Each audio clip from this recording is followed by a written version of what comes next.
ஆண்டவர் இந்த நாளிலும் உங்களை ஆசீர்வதிப்பாராக.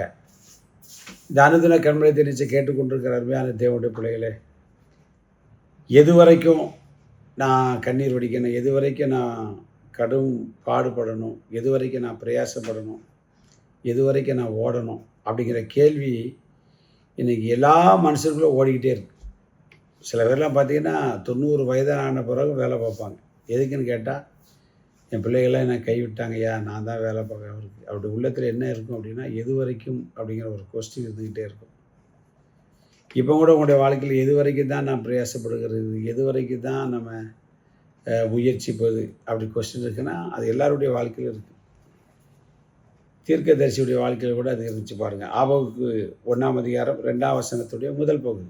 கர்த்தாவே, நான் எது வரைக்கும் நோக்கி கூப்பிடுவேன், நீர் கேளாமல் இருக்கிறீரே. இது ஒரு பிரச்சனை அவனுக்கு. எது வரைக்கும் உண்மை நோக்கி கூப்பிடுவேன். நமக்கு இருக்கலாம், எது வரைக்கும் நான் ஜோம் பண்ணுவேன், எது வரைக்கும் நான் பைபிள் வாசிப்பேன், எது வரைக்கும் நான் சர்ச்சுக்கு போவேன், எது வரைக்கும் அப்படின்னா, கர்த்தர் நமக்கு பதில் தரும் வரைக்கும், கர்த்தர் நமக்காக யுத்தம் பண்ணும் வரைக்கும், கர்த்தர் நமக்கு நன்மையை தரும் வரைக்கும், கர்த்தர் நம்முடைய கஷ்டத்தை மாற்றும் வரைக்கும், கர்த்தர் நமக்கு ஆசீர்வாதத்தை தரும் வரைக்கும் விடாமல் கூப்பிட வேண்டியதை விடக்கூடாது. யாக்கோபு ஜெபம் பண்ணாம பாருங்க, நீர் என்னை ஆசீர்வதித்தால் ஒழிய போக விட மாட்டேன். எது வரைக்கும் ஜெபம் பண்ண, ஆசீர்வதிக்கிற வரைக்கும் ஜெபம் பண்ணுங்க.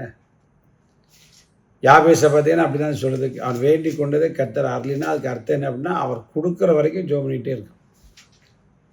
அதில் ஸ்பெஷல் யார் அப்படின்னா, நாயினூர் விதவை தான். மத்தேயு 15 பார்க்கும்போது, ஆண்டவரே என் மக பிசாசு தான் கொடிய வேதனைப்பட இறங்கினா, அவர் நீ போமா, நான் இஸ்ரவேல் விட்டாரத்துக்கு தான் வந்தேன் அப்படின்ட்டார்.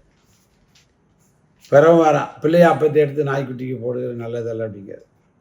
அப்போ தான் ஆண்டவர் ஒரு மடக்கிட்டான். மேய்ச்சின் கீழே விழும் துணிக்கையிலே நாய்க்குட்டிகள் தின்னுமே, விசுவாசத்தின்படியே ஒன்றுக்கு ஆகும்.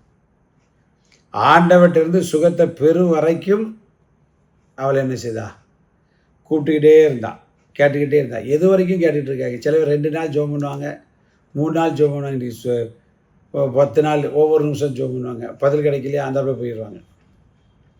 கர்த்தர் நமக்கு இரக்கம் செய்யும் வரைக்கும், சங்கீதக்காரன் அப்படி தான் சொல்லுகிறான், வேலைக்காரனுடைய கண்கள் எஜமானின் கையை நோக்கி இருக்குமா போலவும், வேலைக்காரியுடைய கண்கள் எஜமாட்டின் கையை நோக்கி இருக்குமா போலவும், எங்கள் தேவனாகிய கர்த்தர் எங்களுக்கு இரக்கம் செய்யும் வரைக்கும் எங்கள் கண்கள் அவரே நோக்கி கொண்டிருக்கிறது என்று 123ஆம் சங்கீதத்தில் அங்கே சங்கீதக்காரனாகி தாவீது எழுதுகிறதை பார்க்கும். இரக்கம் செய்யும் வரைக்கும், தேவன் நமக்கு இரக்கம் செய்யும் வரைக்கும், பதிலை தரு வரைக்கும், வெற்றியை தரு வரைக்கும்.